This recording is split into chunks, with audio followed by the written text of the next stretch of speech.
कक्षा 11 का कल फिजिक्स का न्यूमेरिकल लगा था पहले लेसन का मापन मात्रक मापन तथा त्रुटि विश्लेषण। अगर आपके पास कुमार मित्तल की बुक ना हो और उसके क्वेश्चंस ना हो तो इस वीडियो के डिस्क्रिप्शन में जा करके पहले क्वेश्चन को नोट कर लीजिए, फिर उसके बाद आप वीडियो देखिए, ठीक ना। शुरू करते हैं। कल 10 क्वेश्चन लग गए थे। 11 वाले पे आते हैं। तो 11 नंबर क्वेश्चन पहले पढ़ लेते हैं। कह रहा है कि एक तनी डोरी में ध्वनि की चाल स्मॉल भी दे दिया capital T upon small M. कह रहा है जहाँ capital T is equal to capital M small G है, प्रयोग द्वारा capital M is equal to 2.0 kg तथा स्मॉल एम कह रहा है कि 1.5 ग्राम प्रति मीटर है। स्मॉल भी के मान में अधिकतम संभावित प्रतिशत त्रुटि ज्ञात कीजिए। स्मॉल भी के मान में संभावित प्रतिशत त्रुटि ज्ञात कीजिए। तो आपने कहा कि स्मॉल भी इज इक्वल टू रूट में कैपिटल टी की जगह रखते हैं कैपिटल एम स्मॉल जी स्मॉल एम। ये कैपिटल एम स्मॉल एम दिया, यानी जी को लेने की कोई ज़रूरत नहीं है। जी वैसे भी आपका अंक है तो जी को हटा देंगे। तो स्मॉल भी इज इक्वल टू आप लिखेंगे तो भाई पूरा आपका जो रूट दिया है, रूट का मतलब 1/2, तो पहले ही 1/2 को बाहर कर लेते हैं क्योंकि वो दोनों के लिए है। अब इसको अगर हम व्यवस्थित करना चाहें तो यम में आएंगे तो यम का प्रतिशत त्रुटि हो गया डेल्टा यम अपान यम गुणते 100 कर सकते हैं, और प्लस ये ऊपर गया स्मॉल यम तो स्मॉल यम अपान यम गुणते 100 कर दीजिए। व्यवस्थित करते हैं तो भी का प्रतिशत त्रुटि हो जाएगा डेल्टा भी अपान भी गुणते 100 बराबर हो जाएगा। अब आपके पास अल्पतमांक दिए गए हैं। अल्पतमांक की बात करते हैं तो 1/2 डेल्टा यम, इसका डेल्टा यम 0.1 हो जाएगा, 2.0 गुणते 100 कर दीजिए। डेल्टा एम इसका 0.1 1.5 इंटू 100 कर लीजिए। इसको सॉल्व करते हैं तो 1/2 ये हो गया 100, ये 0 हटा दीजिए बटा में 20, यहाँ पे हो गया 100 बटा में 15 कर सकते हैं, वो हो गया 1/2, ये हो गया 5, इसको कटा दीजिए तो 100 में 15 का भाग देंगे तो 100 में 15 का भाग दे देंगे तो कितना हो जाएगा, ये हो गया आपके पास 15 छक्का 90, 106 जोड़ लीजिए तो 1/2 11.6% का आधा, 11.6% का आधा हो जाएगा कितना, 5.8% की त्रुटि हो जाएगी। नोट कर लीजिए, आपका ये पहला क्वेश्चन कंप्लीट हो गया आज का। 11 नंबर कंप्लीट नोट करिए।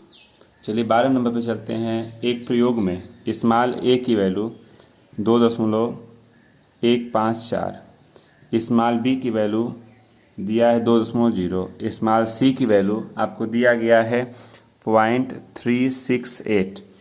कहता है का मान प्राप्त हुए। प्रयोग में सूत्र दे दिया small Z is equal to a³ B C के पावर -2 प्रयुक्त होता है तो जेड के मान में अधिकतम संभावित प्रतिशत त्रुटि की गणना कीजिए।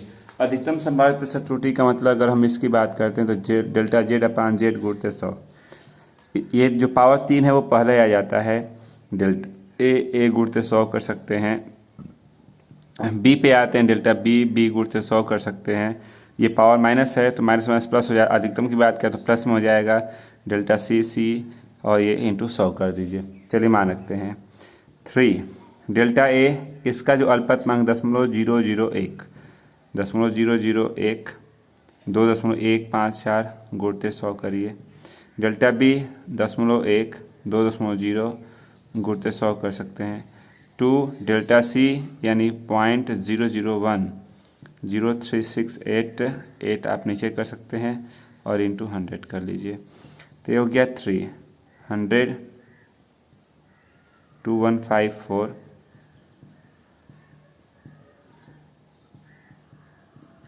368, 10 सबका हट गया। अब अगर आप इसको व्यवस्थित करते हैं तो 300 में इसका भाग देंगे तो भाग देने पे 0.139%, 100 में भाग दिया तो 5%, 200 में 368 से भाग दे लीजिए तो 0.543%। इसको जोड़ सकते हैं तो जोड़ने पे आपका रिजल्ट आ रहा है 5.682%, यानी हम इसको लगभग 5.7% बोल सकते हैं। नोट कर लीजिए। 13 नंबर की बात करते हैं तो दो छड़ जिनकी लंबाइयों की माप कह रहा है कि दो छड़ जिनकी लंबाइयों की मापें 3.5 धन ऋण 0.1। दूसरे छड़ की माप कह रहा है कि 4.1 धन ऋण 0.2 ये दे दिया। मीटर परस्पर जोड़ी गई हैं तो छड़ की संयुक्त लंबाई में अधिकतम प्रतिशत त्रुटि ज्ञात कीजिए। अधिकतम की मतलब कि देखिए ये हमारे पास लंबाई है और ये जो दिख रहा है दोनों के अल्पतमांक दिख रहे हैं, तो टोटल लंबाई जोड़ेंगे तो L1 प्लस L2 काम करेगा। तो 3.5 4.1 जोड़ सकते हैं आप इसको, तो हो गया 7.6 सेंटीमीटर की लंबाई हो गई। और अगर हम अल्पतमांक की बात करते हैं तो अल्पतमांक 0.1 धन 0.2 0.3 ये अल्पतमांक काम कर रहा है। तो अब अगर हम प्रतिशत त्रुटि की बात करते हैं तो डेल्टा L अपान L गुणित 100 होता है, तो 0.3 7.6 गुणित 100 कर दीजिए, तो ये हो गया 0.1 के स्थान पे हट गया 300 बटा में 76 कर सकते हैं। तो 300 में 76 का भाग देंगे तो 3.9% आ रहा है, नोट कर लीजिए। 14 नंबर की बात करते हैं तो 14 नंबर में दिया गया है कि एक तार की प्रारंभिक लंबाई 140.5 धन ऋण 0.03 सेंटीमीटर प्रारंभिक लंबाई तथा तार को खींचने पर उसकी लंबाई खींचा गया तो 142.8 धन ऋण 0.2 सेंटीमीटर हो जाता है। तो तार की लंबाई में वृद्धि की अधिकतम प्रतिशत त्रुटि ज्ञात कीजिए। ठीक ना, हमने कहा कि ये हमारे पास लंबाई L1 दिख रहा है, ये L2 दिख रहा है और ये इसका अल्पतमांक है और ये इसका अल्पतमांक है। तो खींचा गया तो लंबाई में वृद्धि की बात करें तो हमने कहा कि लंबाई में वृद्धि कितनी हुई, तो वृद्धि हमको दिखा L2 में से L1 घटा दीजिए 142.8 140.5। अगर घटाते हैं तो घटाने पे आपका रिजल्ट आ रहा है 2.3 सेंटीमीटर, ये लंबाई में वृद्धि हुई। अल्पतमांक कितना हो गया, तो अल्पतमांक तो घटाना नहीं है तो दशमलव आपके पास 3 धन 0.2 यानी 0.5 सेंटीमीटर का अल्पतमांक हो गया। अधिकतम प्रतिशत त्रुटि की बात करा तो डेल्टा L गुणित 100, तो डेल्टा L 0.5 और यहाँ पे हो गया 2.3 और गुणते कर सकते हैं 100, 2 से हट गया तो 500 बटा में 23 कर दीजिए।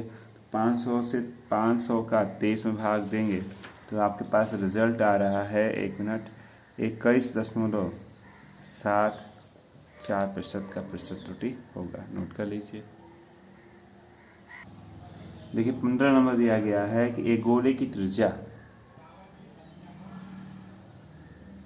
कह रहा है 5.3 धन ऋण 0.1 सेंटीमीटर लिखी गई है, तो उसके आयतन में प्रतिशत त्रुटि ज्ञात करना है। आयतन का मतलब देखिए ये त्रिज्या दे दिया R और ये अल्पतमांक दिख रहा है। आयतन होता है गोले का त्रिज्या का 4/3 पाई r क्यूब आयतन होता है।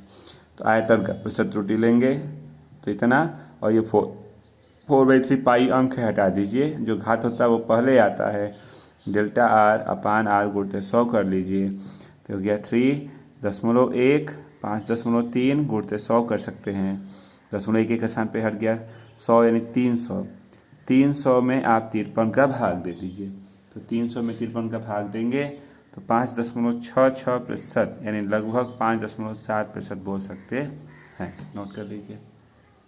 16 नंबर की बात करते हैं तो 16 नंबर क्वेश्चन पहले सुन लीजिए। कह रहा है कि एक आयताकार गुटके का द्रव्यमान, लंबाई, चौड़ाई और मोटाई मतलब ऊंचाई क्रमशः दे दिया 39.3 ग्राम, लंबाई दिया गया है 5.12 सेंटीमीटर, 2.56 सेंटीमीटर और मोटाई के रूप में दिया गया 0.37 सेंटीमीटर मापा गया।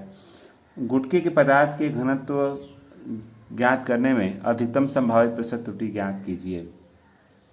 तो आपके पास एक नॉर्मल सूत्र होता है, घनत्व small d is equal to द्रव्यमान बटा में आयतन m/v होता है। अगर हम बात करते हैं तो घनत्व d बराबर द्रव्यमान आयतन होता है LBH। अगर हम इसकी बात करते हैं तो डेल्टा D/d गुणित 100, तो ये हो जाएगा डेल्टा M/m इंटू 100 कर दीजिए।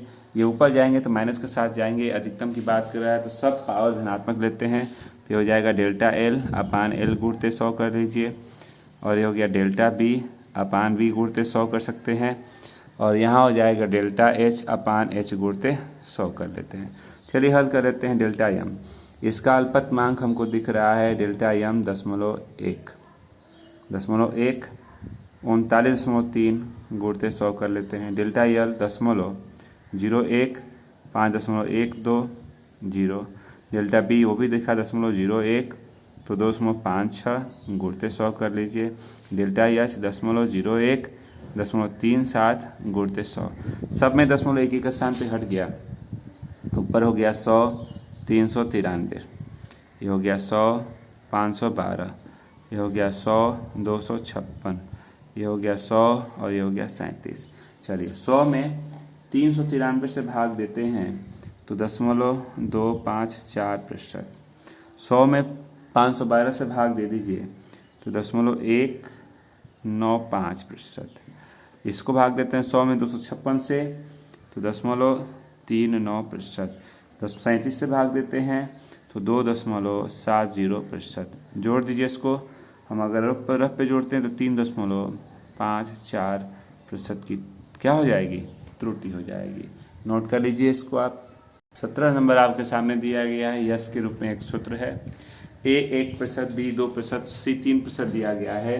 तो कह रहा है कि यस के मान में संभावित महत्तम प्रतिशत त्रुटि ज्ञात कीजिए। तो यस के लिए अगर हम सूत्र बनाएंगे तो डेल्टा यस गुणते 100। ए तो 3 बाहर है, ए यानी कि डेल्टा ए अपान ए गुणते 100 कर लीजिए। 20 के पावर 2 है तो 2 पहले हो जाएगा 2 डेल्टा बी अपान बी गुणते 100 कर सकते हैं।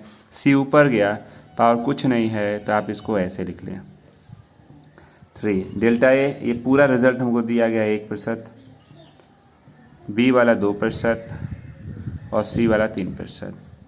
तो 3%, 4% और 3%, 6 यानी कुल कितने प्रतिशत की त्रुटि हो रही है, तो 10% की त्रुटि हो रही है। नोट करिए।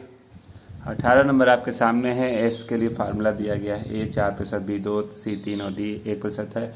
तो यस के मान में अधिकतम प्रतिशत त्रुटि पूछ रहा है। तो यस के लिए पूछेंगे तो ये डेल्टा यस गुणते 100 बराबर, ये हो गया 2 पावर है जो पहले आ जाता है डेल्टा ए गुणते 100 कर लीजिए। बी के पावर 3 है, 3 पहले आ जाएगा डेल्टा बी गुणते 100 कर सकते हैं। सी को ऊपर ले जाते हैं तो डेल्टा सी गुणते 100 कर सकते हैं। और डी में रूट है तो 1/2 कर लीजिए, डेल्टा डी गुणते 100 कर सकते हैं। ठीक ना। अब चलिए इसको व्यवस्थित करते हैं। तो 2 इसकी वैल्यू दी गई है 4%, तो 4 रख लीजिए। ये हो गया बी यानी 2%, सी तो 3%, डी तो आपको दिया 1%। ये हो गया 8%, 6%, 3%, 0.5%। कितना हो गया ये, तो ये हो गया 8 6 14 17 17.5% की क्या हो जाएगी, त्रुटि हो जाएगी। आंसर नोट करिए। क्वेश्चन नंबर अगला 19 दिया गया है। ये फार्मूला है, ए पे 1%, बी पे 2%, सी पे 3% की त्रुटि है। तो यस के मान में अधिकतम संभावित प्रतिशत त्रुटि पूछ रहा है। तो आपने कहा डेल्टा यस अपान यस गुणते 100। ए के पावर कुछ नहीं है तो डेल्टा ए गुणते 100 कर लीजिए। बी के पावर 2 है तो 2 पहले आ जाएगा, डेल्टा बी गुणते 100 कर सकते हैं।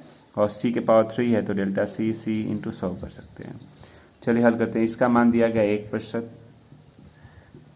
2%, ये 3%। तो ये 1 4 और 9 1 10 4 14% की क्या हो जाएगी, त्रुटि हो जाएगी। नोट करिए। क्वेश्चन नंबर 20 की बात करते हैं। तो 20 में दिया गया, पहले क्वेश्चन पढ़ लेते हैं कि एक पदार्थ का घनत्व 8.4 ग्राम प्रति सेंटीमीटर घात 3 है, जबकि प्रयोग द्वारा 8.7 ग्राम प्रति सेंटीमीटर घात 3 है। प्रयोग के द्वारा निकलता है तो उसको हम बोल सकते हैं प्रायोगिक मान, और पहले था तो वो प्रमाणिक था, तो ये प्रमाणिक मान हो गया। अब आते हैं क्वेश्चन पे। तो कहता है कि इसकी प्रतिशत त्रुटि ज्ञात कीजिए। तो आपने कहा सूत्र होता है एक छोटा सा कि प्रतिशत त्रुटि इज इक्वल टू प्रमाणिक मान लगभग प्रायोगिक मान, और बटा में होता है प्रमाणिक मान गुणते 100। चलिए लगभग मतलब होता है जो बड़ा हो बड़े में से छोटे को घटा लीजिए, तो दिख रहा है 8.7, 8.4 और प्रमाणिक मान तो 8.4 इंटू 100 कर लीजिए, 0.3, 8.4 इंटू 100, एक एक स्थान पर दशमलव हटा दीजिए, तो 300 में आप 84 से भाग देते हैं, तो एक नोट के भाग दे लेने दीजिए, 300 भागा 84, तो ये हो गया 3.6% की क्या हो जाएगी, त्रुटि हो जाएगी। नोट करिए। 21 नंबर दिया गया है कि एक प्रोटॉन का द्रव्यमान दे दिया, प्रोटॉन का द्रव्यमान दे दिया कितना है, तो आपने कहा कि 1.672649 गुणित 10 के घात 27 किलोग्राम। एक न्यूट्रॉन का द्रव्यमान दे दिया 1.674954 गुणित 10 के घात 27 किलोग्राम के द्रव्यमानों के अंतर में सार्थक अंकों की गणना कीजिए, ठीक ना। तो चलिए सार्थक अंक तो बड़ा कौन सा है, ये है, तो इसमें से घटाते हैं 1.674954 गुणित 10 के घात 27, 1.672649 गुणित 10 के घात 27 अगर घटाते हैं तो 10 के घात 27 होगा, घटाते हैं तो ये हो गया 14, 14 में से 9 हो गया 5, ये हो गया 4 0 और यहाँ पे 9 यानी 3 और ये हो गया 2 0 0 इतना। अब 10 के घात को तो हम सार्थक अंकों में गिनते नहीं हैं, तो दशमलव के बाद ये जीरो को आप नहीं ले सकते हैं। अब इसमें देखिए कुल कितने अंक दिख रहे हैं, तो आपको दिख रहे हैं 4, तो आप लिखेंगे कि सार्थक अंक कितने हैं, 4। नोट करिए। चलिए लास्ट 22 नंबर, एक घन की एक भुजा, घन की एक भुजा दे दिया 6.203 मीटर है, तो उचित सार्थक अंकों तक घन के संपूर्ण क्षेत्रफल तथा आयतन की गणना कीजिए। तो आपने लिखा संपूर्ण क्षेत्रफल होता है 6a², 6.203 का स्क्वायर, आप इसको हल कर लेंगे।